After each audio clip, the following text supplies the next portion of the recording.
Bueno, pues os parece, vamos empezando, ¿sí? Ya he visto que a algunos os ha gustado mucho la película, habéis aplaudido y todo, así que no es habitual lo del aplauso aquí dentro. ¿Vale? Pero sí es habitual, que ya me lo han dicho por ahí, no ponéis nunca comedias.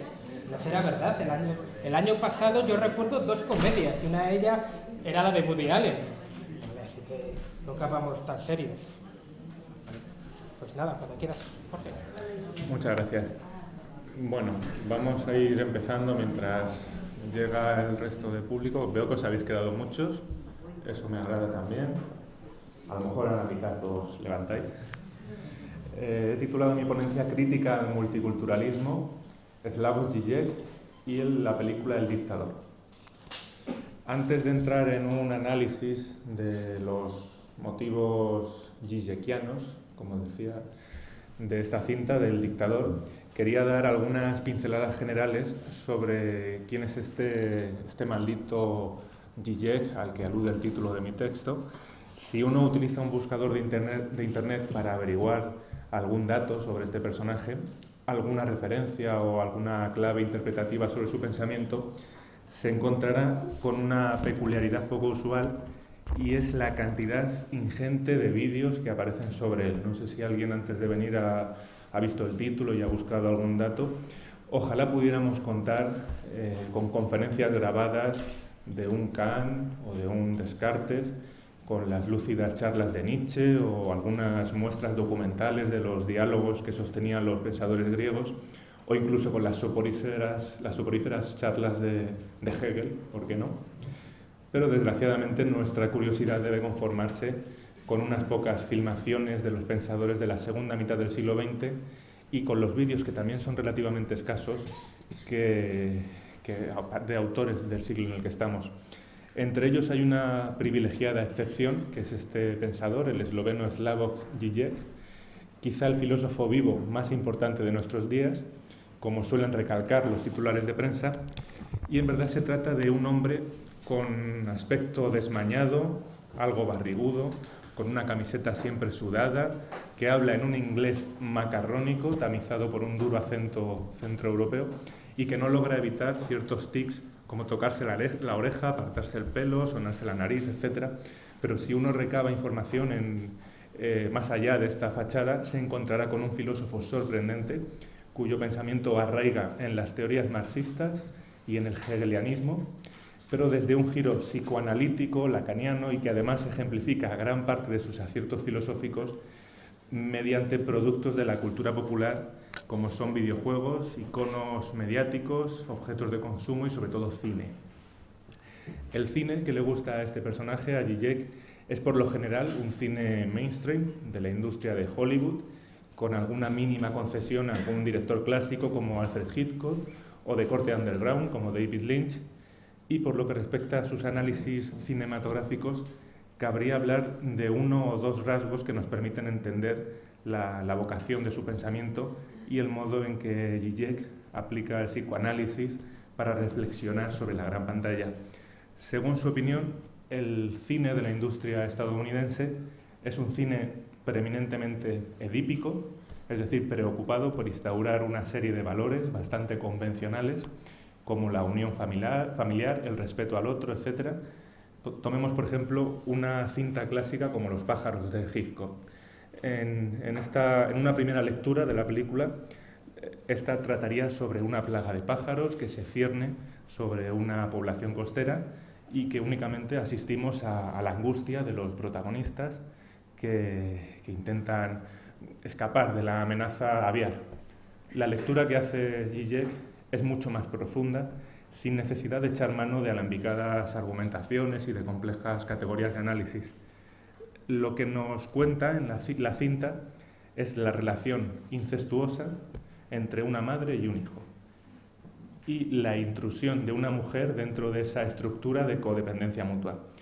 Obviamente ninguno recordamos la cinta en estos términos, pero la propuesta que hace Žižek es muy sencilla. Eliminemos el obstáculo que aparece en la cinta, que es aquí esa mancha de terroríficas aves, ese objeto terrible, un objeto anal que salta sobre nuestra realidad cotidiana y perfectamente estructurada, y lo único que nos queda es la narración de una chica que conoce a un apuesto hombre en una pajarería y que decide, para sorprenderle, hacerle llegar una jaula con un par de periquitos. Cuando la mujer llega al pueblo en donde él se encuentra, conoce a la madre, que es una anciana posesiva, y descubre que todos los intentos por conquistar a este hombre chocan con el sometimiento que éste profesa hacia su madre, hacia la figura materna. En este caso, el motivo de los pájaros puede entenderse como la terrible manifestación incestuosa del amor materno. Cuando la joven consigue avanzar en sus insinuaciones hacia el hombre, una oleada de pájaros se lanza sobre ella, los interrumpe a punto de besarse o mientras están paseando juntos, como si la anciana madre proyectara una energía libidinal perversa en forma de siniestras bandadas de pájaros, frente a la maternal, inocente metáfora de los periquitos que la muchacha obsequiaba a su amigo. Si analizamos otras películas más actuales dentro de esta filmoteca gigekiana, como pueden ser las películas Impacto Profundo y Armageddon, ambas sobre catástrofes provocadas por meteoritos, las características de su pensamiento son aún más claras, más evidentes. En la primera de ellas, en Impacto Profundo, un cometa gigante está a punto de colisionar contra la Tierra, por lo que un grupo de aguerridos astronautas viaja precipitadamente al espacio para colocar una carga de explosivos que desvíen la trayectoria. Aunque logran llevar a cabo el propósito, un fragmento se desgaja del cometa y va a parar al océano cerca de la costa de Nueva York, donde acaban todas las amenazas espaciales, como todo el mundo sabe, y esto provoca que una inmensa ola arrastre consigo a dos protagonistas, una pareja virtualmente incestuosa, un padre y una hija. Ellos habían discutido porque el padre se había divorciado de la mujer, de la madre, y había entablado una relación con una muchacha de la misma edad que su hija, es decir, que ahora la hija no solo descubre que por su edad es un objeto de deseo paterno, sino que además descubre, que esto es lo peor, que es la otra, que es el otro objeto de deseo para ese deseo incestuoso del padre. De nuevo, este objeto cosa, que es la ola, y sus efectos devastadores, deben interpretarse como un sustituto metafórico de la energía libidinal del padre infiel, quien engaña a su hija, sustituyéndola por una joven amante, y que encuentra una salida a ese atolladero simbólico de su deseo a través de ese obstáculo o apertura de la ola. Entonces toda la maquinaria hollywoodiense se pone en marcha para que el desastre vuelva a unir a esta pareja, y en los últimos minutos de la cinta, cuando la ola está a punto de pasar por encima de ellos, padre e hija se abrazan y aguardan juntos la llegada del tsunami, aceptando resueltamente su destino edípico común. La segunda cinta, Armageddon, ocurre algo similar. De nuevo nos encontramos con el motivo del cometa gigante y otra vez aparece una relación incestuosa. Si en el anterior ejemplo era la hija quien se negaba a aceptar que su padre anduviese con una mujer más joven, ahora es el padre astronauta, Bruce Willis, quien no soporta la relación de su hija con otro compañero de la expedición, Ben Affleck, y dentro de la economía libidinal subyacente a la cinta, nos dice Zizek, la fuerza destructiva del cometa debe ser interpretada como la materialización de la furia paterna. De ahí que al final de la cinta, su sacrificio, el sacrificio de Bruce Willis por salvar la humanidad, se traduce simbólicamente en el consentimiento para que la pareja pueda formalizar su relación. En definitiva, todas estas películas de catástrofes, películas de terror, fantasmas, amenazas o plagas víricas, esconden una lectura más profunda sobre la conservación o la manipulación de las coordenadas edípicas de la interacción humana y de las economías del deseo que subyacen a ellas. Lo primero que podemos destacar de la película que hemos visto, del dictador, es que se escapa realmente a esta lógica del cine hollywoodiense estándar que había estudiado nuestro autor. No se trata ahora de una superproducción de catástrofes, de zombies o de aventuras fantásticas, sino que es una comedia irreverente, lo que va a condicionar profundamente la economía libidinal del film, que ya no se rige por una estructura edípica, como sugería Zizek, sino que es netamente preedípica. Lo que nos propone la cinta es descubrirnos a través de lo políticamente incorrecto, de lo escatológico, incluso de lo netamente infantil, el inconsciente profundo de la ideología neoliberal estadounidense y de sus concesiones al multiculturalismo. Podemos recurrir aquí a una tesis de Zizek, según la cual, a pesar de las repercusiones políticas o de las restricciones económicas con que la derecha administra determinados estados, la cara visible de la ideología se rige por ciertas concesiones a la izquierda, por el desprecio al consumismo, por la dignificación multicultural del otro, etc. De hecho, en cierto modo, nuestra inocua rebeldía es parte del sistema, por lo que el sistema precisa de una revolución, de un acontecimiento puro, para dar salida a este atolladero ideológico a través de un cambio realmente sustancial. Sin embargo, quizás lo más revolucionario que vemos en la película tiene lugar cuando Aladín, el protagonista, el dictador, toma las riendas de la pequeña tienda de su amiga y consigue mejorar su funcionamiento pasando por alto la ideología multicultural de la muchacha y desvelando el verdadero espacio dentro del capitalismo global que puede asumir ese pequeño comercio. ¿Cómo hemos de leer esta escena? La interpretación zizekiana es muy simple y para desarrollarla podemos recurrir, como hace el propio filósofo, a una distinción de un pensador, de Jean-Léon Bourgeois, sobre las diferentes tipologías políticas o modelos de instauración del pacto social, que pueden clasificarse en regímenes autoritarios, totalitarios y liberales. Los regímenes autoritarios se basan en el mandato, en fórmulas explícitas de orden jerárquico y en la inculcación mediante la fuerza y el control social de unas determinadas formas de actuación, de convivencia, de sometimiento. En la película el ejemplo es claro, el Estado gobernado despóticamente por Aladín, mientras que los estados totalitarios, por otra parte, totalizan, es decir, condensan una serie de significados dentro de un significante superior o una causa común, como puede ser la patria, el fervor nacional, el partido o la idiosincrasia de un pueblo, para que sean los propios ciudadanos quienes decidan actuar en beneficio del régimen. Esta es la forma prototípica de los fascismos y de los estados comunistas. Y por último nos encontramos con los regímenes liberales que proclaman la ficción de nuestra falsa libertad para condicionar todas nuestras elecciones. Haz lo que creas que debes hacer, mira en tu interior, descubre tu verdadero deseo, etc.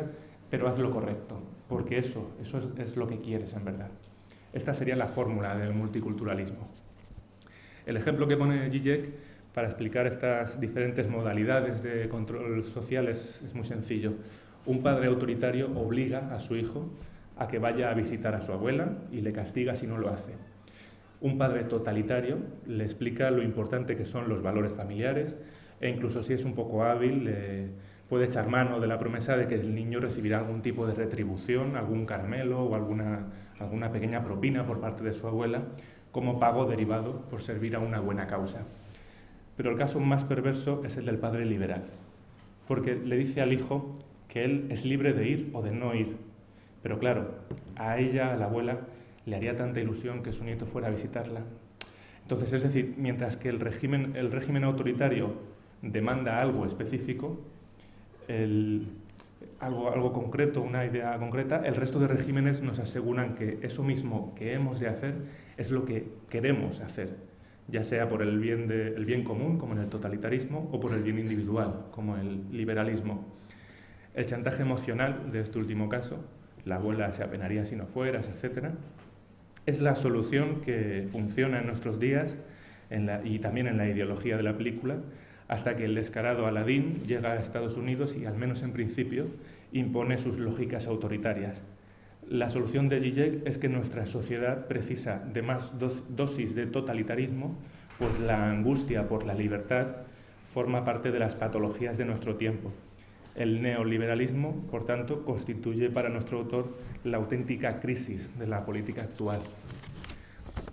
De todas maneras, también podríamos llegar más lejos con las propuestas de Zizek y pensar que lo realmente siniestro sucede cuando nosotros intentamos justificarnos el comportamiento del otro, para poder además asegurar así nuestra condescendencia narcisista multicultural, nos dice Zizek.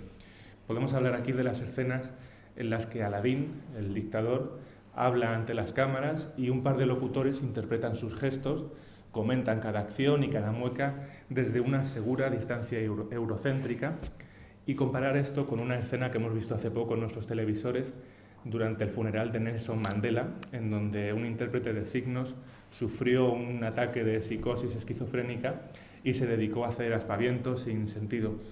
En la película lo que está en juego es la hipocresía de los comentaristas occidentales que pretenden no entender al otro como sería deseable, sino complacerse a sí mismos bajo la ilusoria sensación de haber correspondido a las diferencias culturales del otro. La lectura que hace Zizek del episodio del funeral de Mandela, que lo publicó recientemente en un artículo del Guardian, del periódico The Guardian, es que el intérprete fue lo más propiamente verdadero de toda la ceremonia, en un momento de hipocresía sin límites, en el que las diferentes potencias internacionales abandonan sus conflictos, pero no para recoger el testigo del expresidente africano, sino para salir en la foto. Lo único que podemos salvar es la figura de este tipo, quien, según afirma el filósofo, estaba ahí no para traducir realmente las intervenciones de los mandatarios, sino para hacernos sentir bien con nosotros mismos. Al incluir un intérprete para sordos, nos complacemos con nuestra deferencia hacia la diversidad. Da igual que diga exactamente o cuáles sean los gestos, lo importante es fomentar nuestro goce altruista. En un acto oficiado únicamente para el lucimiento de tales mandatarios, lo único realmente verdadero es aquel que se atreve a apuntar la vacuidad de las palabras de las hipócritas intervenciones de los líderes mundiales. Zizek se alza, por tanto, contra el multiculturalismo como ideología que únicamente pretende rentabilizar las diferencias. Exactamente lo mismo que ocurría en el comercio multicultural de Zoe, la chica, la protagonista de la cinta, en donde los miembros de diferentes etnias eran introducidos en el capitalismo occidental amparados bajo el discurso condescendiente y amable de esto no es capitalismo agresivo, no somos un local pequeño, no explotamos a los trabajadores, hacemos comida ecológica, etc. Pensemos en el típico anuncio de la compañía United Color of Benetton, seguro que conocéis algún anuncio, viene alguna imagen. Esta compañía, Benetton Group, es de origen italiano, llamada así por el apellido familiar de los fundadores. Fue creada en el 1965, simplemente era por un hermano, un Luciano Benetton, un hermano pequeño de una familia que trabajaba en una tienda de ropa y además se percató de que la gente en los años 60 demandaba ropa de color y no había.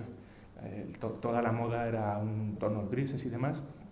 Y lo que hizo fue vender su bicicleta, se compró una tejedora de segunda mano y empezó a elaborar pequeñas cantidades de ropa, suéteres de colores que vendía en la zona de Véneto, y pronto este negocio creció, pudo abrir un local en la provincia de Belluno, en Italia, y luego más tarde otro en París. Si uno mira los anuncios publicitarios con jóvenes de diversas etnias que sonríen, que se abrazan, etc., caen en la cuenta de algo realmente obsceno. Si la compañía se caracterizó en sus comienzos por vendernos ropa de colores, ahora nos vende a través de la publicidad gente de colores distintos. Ese sería el paso clave de nuestra economía neoliberal. La condescendencia hacia el otro es parte del capitalismo, está monetarizada por el capitalismo. Y Zizek nos previene contra este tipo de artimañas. El multiculturalismo es la ideología de la tolerancia, es decir, que tolera al otro, pero que no encara la verdadera cuestión, la proximidad real del extranjero, del que es distinto a nosotros. Imaginamos una figura del otro sin sustancia, como esas comidas étnicas insípidas que venden en algunas grandes ciudades europeas. Este es un ejemplo del propio filósofo. Y cuando verdaderamente nos encontramos cara a cara con el otro real, nos referimos a ellos como fundamentalistas, radicales, etc.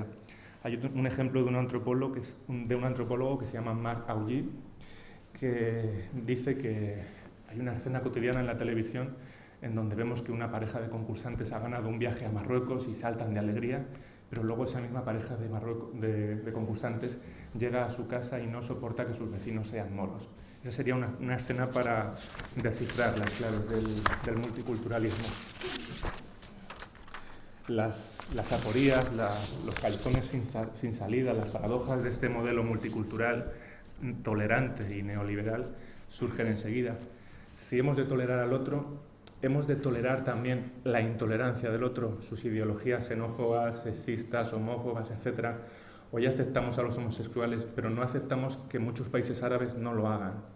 En la película, durante varias escenas, se nos muestra los intentos ingenuos de Zoe por aceptar a su amigo étnico, sus costumbres políticamente correctas e incluso sus prejuicios racistas y sexistas, hasta un paroxismo ridículo.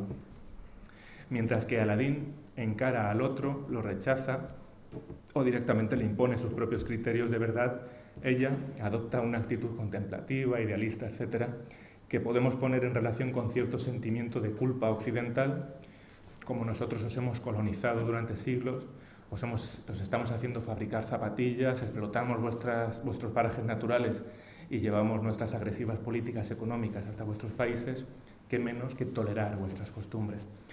El multiculturalismo invisibiliza así los relatos de la diferencia étnica justamente por la visualización sin notas a pie de página, sin una historia, sin una narración que nos muestra esa confluencia de razas y la aglomeración de diapositivas sobre diferentes grupos como en las campañas publicitarias de Benetton.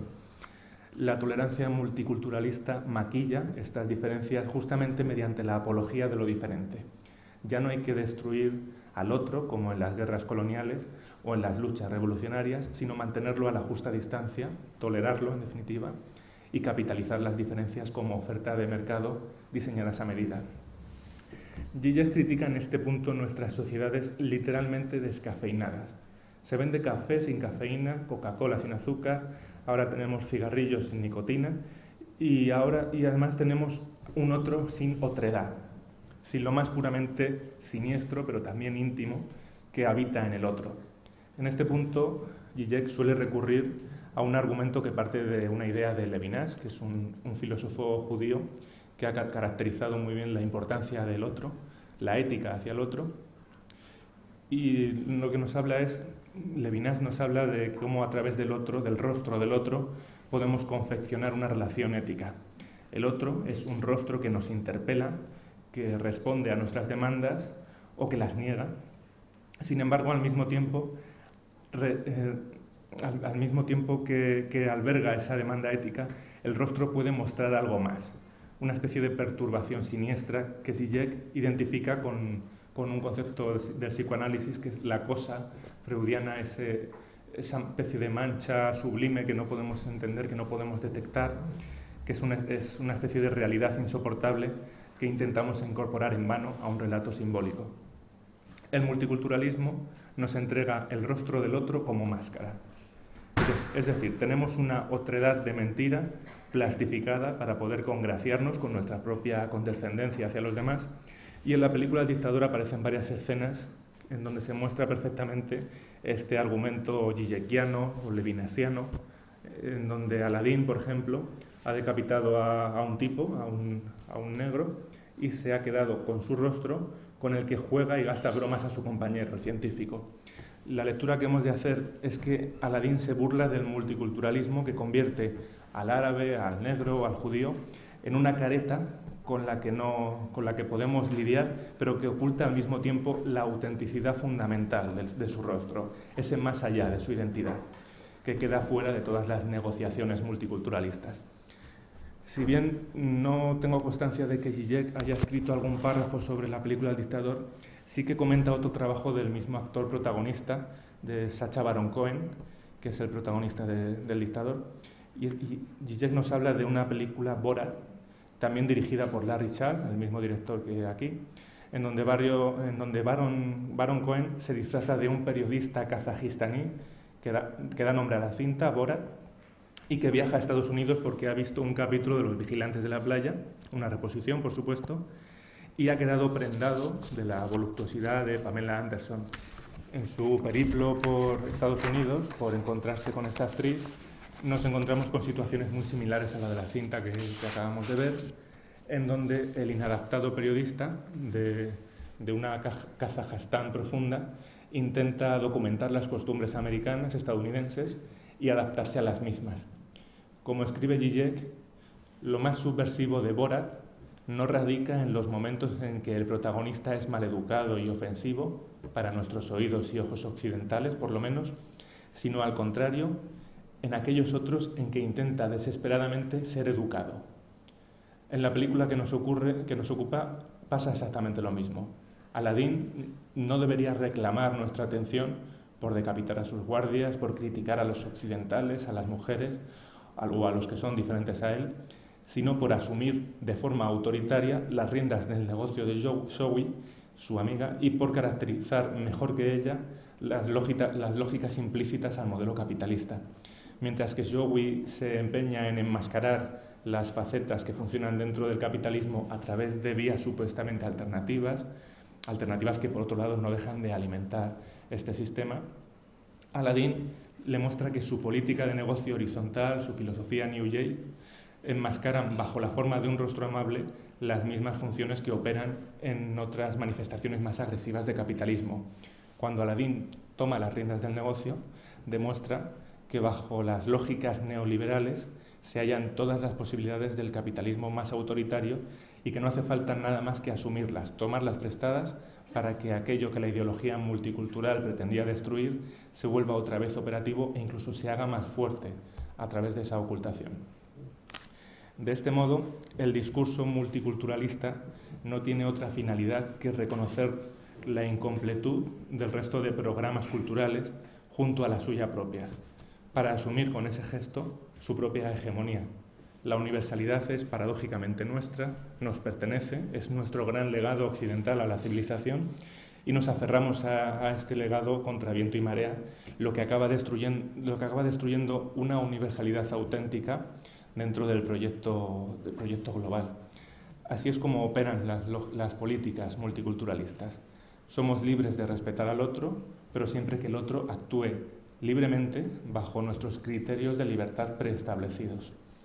La prohibición en Francia del velo islámico, por ejemplo, que varias niñas de origen musulmán utilizan para ir a la escuela, es quizá el ejemplo paradigmático de este doble rasero de la libertad entendida a la manera eurocéntrica, multicultural. Te aceptamos como eres, toleramos tu cultura, nos resignamos a que estudies junto a nuestros hijos, pero no aceptamos que no elijas deshacerte libremente del opresor velo islámico. ¿Qué otro signo de hipocresía más evidente que este para definir nuestra posición ante el otro? El pensador multiculturalista podrá decir que el gobierno francés está actuando en contra de los intereses multiculturales, pero en realidad no está haciendo otra cosa que atravesar sus lógicas y de construir a golpe de decreto las paradojas inherentes a este discurso. El problema se reduce a que la niña no acepta incondicionalmente las supuestas libertades occidentales y por ello tenemos que penalizarla. Lo universal entonces vale para quienes se definen como universales y el resto es tolerado únicamente si consiente en dicha universalidad. El multiculturalismo sirve, por tanto, como estrategia para esconder y para justificar la brutalidad colonial. Gracias a que en el pasado os colonizamos, expoliamos vuestro oro, violamos a vuestras mujeres, etc., ahora somos educados sujetos multiculturalistas. En cierto modo, la etiqueta del multiculturalismo actúa como discurso expiatorio de la brutalidad colonial. No hemos de ver, por tanto, este nuevo movimiento liberal como el enfoque contrario al racismo, sino como una especie de inversión que atribuye el racismo al otro, mientras que nosotros, que somos multiculturalistas de pro, ocupamos un espacio externo desde donde configurar una paternal benevolencia. Me gustaría también traer a colación algunos conceptos que utiliza Zizek con el fin de representar el problema del otro al que aquí hacemos alusión. Zizek nos habla del concepto de antagonismo, del enfrentamiento entre dos facciones contrapuestas dentro del cuerpo social que se construyen en esa separación. En un texto de Ernesto Laclau y Chantal Mouffe, es un texto conocido por los estudios de política, hegemonía y estrategia socialista, insisten en esa paradójica superposición de dos narrativas enfrentadas entre dos grupos étnicos para lograr hacerse con un poder hegemónico. Esta contraposición de relatos sirve para ocultar un núcleo traumático de los antagonismos sociales. Os pongo un ejemplo que utiliza Zizek para referirse a ese tipo de enfrentamiento. Él toma, de Lévi-Strauss, toma unas pequeñas anotaciones que hace en relación al pueblo indígena de los Winnebago, que es un pueblo que está en la zona de Wisconsin, en la zona de los Grandes Lagos, en donde se presenta perfectamente este cruce ideológico entre dos castas. Por una parte tenemos la población que ostenta privilegios de clase frente a otra encargada de las tareas más tediosas. Cuando el antropólogo les pide que dibujen un mapa de la aldea, el primer grupo, que podríamos denominar el grupo aburguesado, el grupo acomodado, imagina una circunferencia y dentro de esa circunferencia en un cúmulo de casas en el centro, que serían las clases adineradas, y alrededor el resto de casas, que serían la presencia amenazante de las clases populares. Si preguntamos a las clases populares cómo representan ellos la ciudad, el poblado, ellos también representan un círculo en donde se distribuyen las casas, pero ahora trazan una barrera, una línea. Encima de la línea estarían las clases burguesas y debajo, como soportando el peso de la opresión de los otros, estarían las clases populares. La lectura que hace Zizek es especialmente original en este punto. ¿Cuál sería la correcta de las dos versiones? Ninguna. Aunque pudiéramos sobre el mapa real ratificar o validar alguna de estas dos versiones dentro del trazado del poblado, lo que está en cuestión es un conflicto ideológico que posee su propia verdad, una verdad oculta y que se define como ese núcleo no simbolizable sobre el cual se levantan las narraciones antagónicas de cada grupo. No existe una verdad, sino algo imposible de definir y cada grupo se apropia de esa verdad, de esa narración.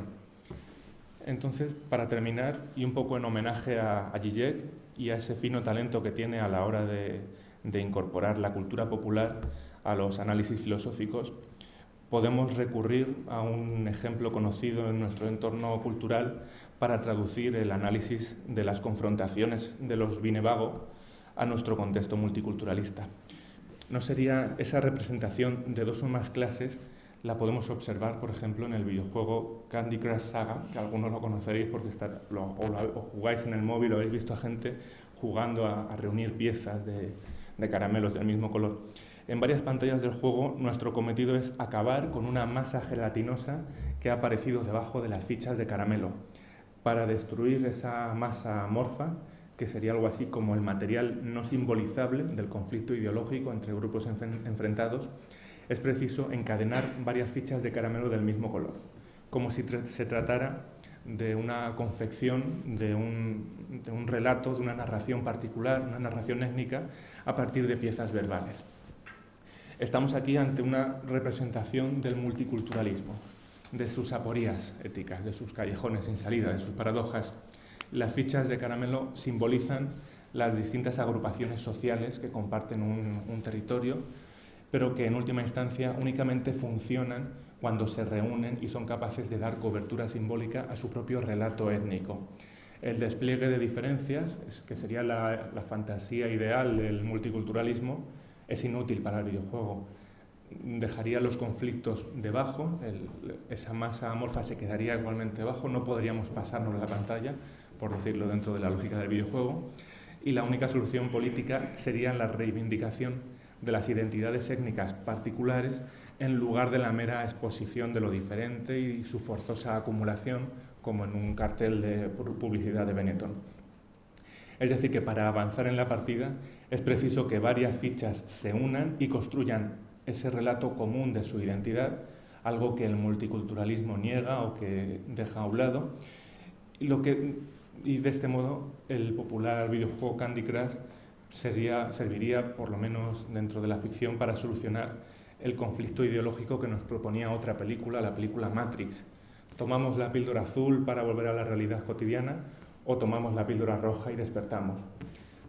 En Candy Crush da igual la píldora que escojas, da igual el caramelo que utilices, pues ambas píldoras van a abocarte al juego, van a dejarte enredado en una fantasía, en una visión parcial del conflicto, y porque aquello que tenemos como realidad no es otra cosa que el caramelo que nos regala la ideología para evitar caer en lo imposible.